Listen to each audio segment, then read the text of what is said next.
Good day mga kabakyard. So, sa video na to, pag-uusapan po natin kung saan ba nabibili, no? Yung thermostat and ano ba yung maganda temperature dito sa ating incubator. So, mga topic natin ngayon is patungkol po sa incubator, no? So, by the way, kung nag-i-start ka pa lang sa pag-breed ng manok, no, siyempre nag-i-incubate ka ng mga itlog. Ang pinaka-importante talaga doon is marami kang itlog pag nag-incubate ka. Yan yung pinaka-importante talaga. So, as you can see, ito na yung bago na naman, oh, na sisiw natin.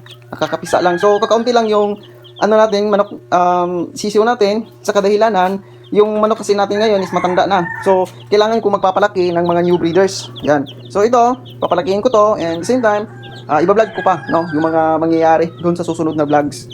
Okay? So, yan ang mga sisiw natin. So, by the way, this is 9 heads na sisiw. So, kulang pa yan and meron pa tayo doon sa kabilang chick brooder.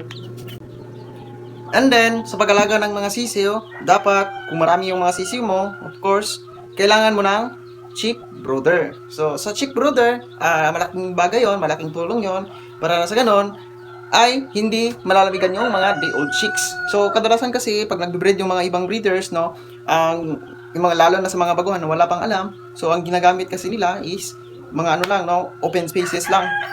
Dahil akala nila, hindi yan malalamigan. Kasi ang iniisip nila, manok lang to, okay lang to, may mga balahibo naman. So, by the way, hindi yan basta-basta iinit yung katawan nila pag open places.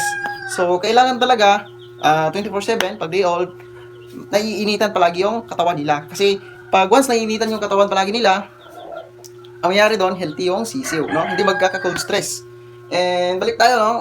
Bago natin simulan yung pagbablog natin, siyempre nagsisimula na tayo, di ba? So, bago natin simulan ang video na to, so guys, dito na naman tayo sa ating incubator. So meron kasing nagtanong doon sa comment section sa ating vlog, no?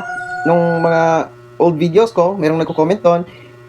Kaso lang, Bisaya yung question niya. So itatagalog ko na lang para na sa ganun ay maintindihan nyo. So, una sa lahat, yung tanong kasi niya, ilan ba ang days bago natin malaman na bugok yung itlog? Okay, for me kasi guys, 5 to 6 days, nagche-check na ako ng itlog, no? Malalaman mo kasi yan na bugok yan. Bakit? Una, kailangan mong ilawan ang itlog. So, pag ilawan mo yung itlog, ito, yan, kung nakikita mo dyan, yan, yan. So, ang mangyayari kasi dyan, pag once na nagbilog yung color red doon sa loob ng itlog, makikita mo agad yan. Tapos, walang ugat-ugat after 5 to 6 days, ibig sabihin nun, bugok ang sisiw. Bugok ang itlog, okay? Pag punta naman sa 10 days, makikita mo din yan, no? Pag nag-ilaw ka, ang nangyari doon, pag walang ugat, maitim nga siya. Pero pag walang ugat, ang nangyari doon, bugok pa rin siya. Kasi wala siyang ugat. Pwede mo din yang gawing penoy, no? Kasi yung penoy, masarap yun, no? Ipangsawsaw sa suka na may sili. So, napakabilis lang, no? Hindi naman siya masyadong complicated. Basta as long as meron kang cellphone na may ilaw, may spot, no? At ilawan mo yung itlog. Para na sa gano'n, makita mo agad yung itlog na may sisiw o wala.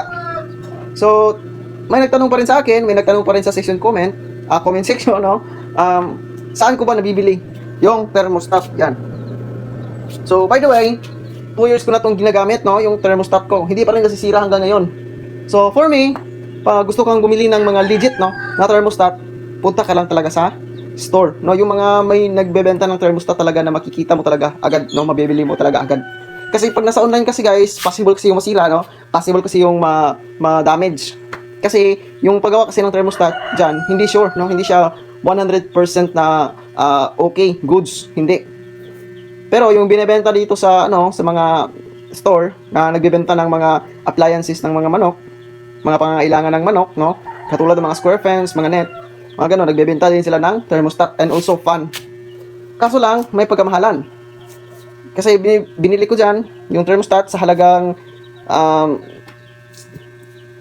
270, no? So 270 sa online, mura lang. Nasa 100 to nung last nakabili ako, mga 50 pesos 'yon. So bumili ako ng 5, pero lahat nasira. So ginawa ko, pumunta ako sa store ng may mga appliances ng mga manok, no? Pangangailangan ng mga manok. Kasi syempre, bumili ako ng thermostat. And then, pag gamit ko, overall, hindi nasisira na yung thermostat ko. Kasi yung mga ginagamit kasi nila doon, sila yung gumagawa, no? Kumaga legit yan.